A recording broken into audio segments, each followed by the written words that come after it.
देखिए, मैं waste Bengal government का स्पोक्स पर्सन नहीं हूँ ईश्वर रेड्डी साहब, अनफॉर्चुनेटली।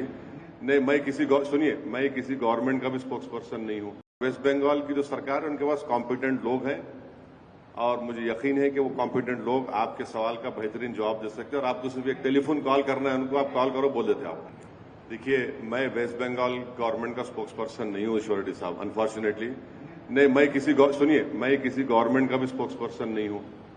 मैं अपनी पार्टी की तरफ से ये बात करने के लिए आया हूं और वेस्ट बंगाल की जो सरकार है उनके पास कॉम्पिटेंट लोग हैं और मुझे यकीन है कि वो कॉम्पिटेंट लोग आपके सवाल का बेहतरीन जवाब दे सकते हैं। और आपको सिर्फ एक टेलीफोन कॉल करना है उनको, आप कॉल करो, बोल देते आप।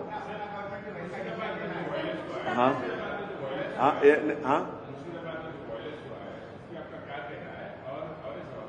एक बात सुनिए, मेरे को मालूम था आप पूछेंगे बात, क्योंकि आपके ऊपर के लोग बोले आपको, मेरे कहीं जा रहे तो पूछो बोल के। हम ये पूछ रहे कि जो डेमोलिशन हो रहा बुलडोजरों से, कभी उसका भी तो चला दो तुम्हारे चैनल पे। अरे कहां चला है बाबू?